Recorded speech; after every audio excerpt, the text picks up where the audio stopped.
150મી જન્મ જયંતિ દેશના વડાપ્રધાન નરેન્દ્ર મોદી સાહેબે આખા ભારતમાં ઉજવવાનું નક્કી કર્યું। સરદાર સાહેબ આઝાદી પહેલા અને આઝાદી પછી એમણે આ દેશ માટે જે સત્કાર્યો કર્યા છે એ લોકો સુધી પહોંચાડવા માટે આ યુનિટી માર્ચ દ્વારા દેશના વડાપ્રધાન નરેન્દ્ર મોદી સાહેબે, હું એટલું ચોક્કસ કહીશ કે સરદાર સાહેબને એમના આઝાદી પહેલાના જે કામો માટે જે લોકોની સરકારો હતી એણે ક્યાંક ને ક્યાંક સરદાર સાહેબની છબી ભૂસવાનો પ્રયત્ન કર્યો હતો। આઝાદી પછી પણ એ આજ દિવસ સુધી કોઈ નહેરુ સિવાય કોઈ અન્ય નેતાનું આઝાદીની ચળવળની અંદર અને આઝાદી બાદ કોઈ યોગદાન નથી એવું બતાવવાનો પ્રયત્ન થયો છે।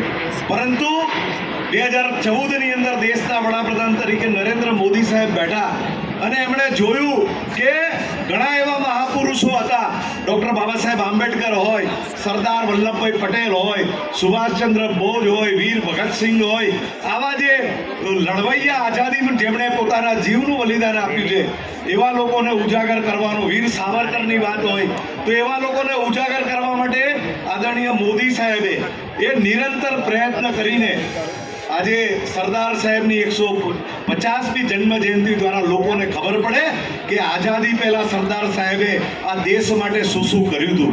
સરદાર સાહેબ સરદાર સાહેબ પટેલ ઉભા છે, પૂજ્ય ગાંધી બાપુ ઉભા છે, ભગતસિંહ, ચંદ્રશેખર આઝાદ અને સુભાષચંદ્ર બોઝ, આજે એમને જ્યારે યાદ કરીએ છીએ ત્યારે આપણા રૂવાડા પણ ઊભા થઈ જાય છે।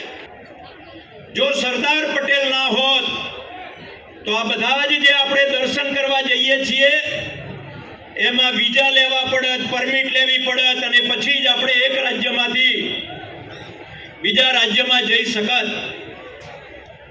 અને દેશ આઝાદ થયો ત્યારે અંગ્રેજોના મનમાં એક ઈચ્છા હતી કે ભલે આપણે આ ભારતને એમને સોંપીને જઈએ છીએ પરંતુ ભારત એક રહી નહીં શકે। ભારતના ભાગલા તો પાડ્યા જ એમને, ભારત, પૂર્વ પાકિસ્તાન અને પશ્ચિમ પાકિસ્તાન, પરંતુ જ્યારે ભારત દેશનો જ્યારે આખો આપણે ભારત માતાના સ્વરૂપમાં એના દર્શન કરી રહ્યા છીએ ત્યારે એ ભારત માતા પણ 562 રાજાઓના રજવાડાઓ એમની પોતાની જાગીરદારી એ પ્રમાણે એ જુદા જુદા નાના નાના સ્ટેટો અને મોટા મોટા સ્ટેટોમાં એ વહેંચાયેલા હતા।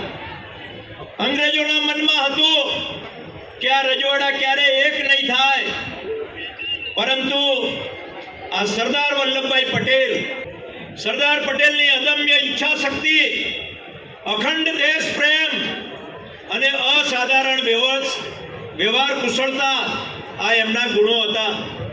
મિત્રો, એક ખેડૂત પુત્ર તરીકે જન્મ લઈને સમગ્ર ભારત દેશના 562 રજવાડાઓને એક કરવાનું કામ, એક તાંતણે બાંધવાનું કામ આવા વિરલ વ્યક્તિત્વ એટલે આપણા સરદાર વલ્લભભાઈ પટેલ।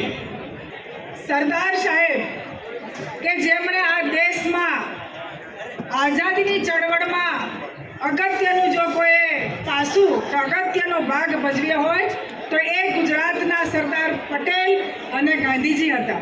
તેમણે આ દેશને એક કરવા માટે ને આ દેશની અખંડતાને સાચવી રાખવા માટે અથાગ પ્રયત્નો કર્યા હતા ને એના જ કારણે આ દેશને આઝાદી મળી હતી। હું એ વાત જરૂર કહીશ કે 562 રજવાડાઓને ભેગા કરવા એ કોઈ નાની સૂની વાત નહોતી, પરંતુ સરદાર વલ્લભભાઈ પટેલે મનમાં એક વખત ઠાની લીધું કે ના, આ દેશને હું એક બનાવીશ અને આ દેશને નેક બનાવીશ। પરંતુ 562 રજવાડાઓને એક જ અવાજમાં, એક જ એમના સૂચન પ્રમાણે સરદાર સાહેબે એમને એક કર્યા અને આ અખંડ ભારતની રચના કરી। ભારત શું છે? ભારત એકતાનું એક પ્રતીક છે। ભારત માતા કહીએ છીએ આપણે એમની યાદમાં આ યુનિટી માર્ચનું આયોજન કરેલું છે। એવા જ આઝાદી વખતના બે નેતાઓ અને એ વખતે બે ગુજરાતીઓ કે જે ગાંધીજી અને સરદાર વલ્લભભાઈ પટેલે આ દેશને આઝાદી અપાવી હતી, પરંતુ એવા જ બે ગુજરાતી નરેન્દ્રભાઈ મોદી અને અમિતભાઈ શાહ આ દેશને સુરાજ્ય અપાયું છે. જે સરદાર સાહેબના સપના હતા કે આ દેશ ખૂબ આગળ વધે અને વિશ્વમાં વિશ્વગુરુ બને, એ સપનું જો કોઈ પૂરું કર્યું હોય તો આપણા વડાપ્રધાન શ્રી નરેન્દ્રભાઈ મોદી અને અમિતભાઈ શાહે કર્યું છે.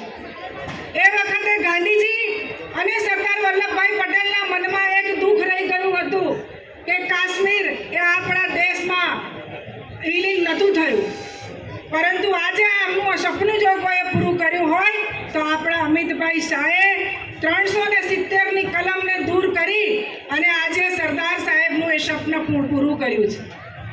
હું એ વાત પણ જરૂર કહીશ કે લોખંડી પુરુષ એ પેદા થતો નથી હોતો, એ જન્મ લેતો નથી હોતો, પરંતુ માણસ લોખંડની જેમ તપે છે ત્યારે એને લોહ પુરુષ કહેવામાં આવે છે. અને આ બિરુદ માત્ર ને માત્ર આપણા સરદાર સાહેબને મળ્યું છે.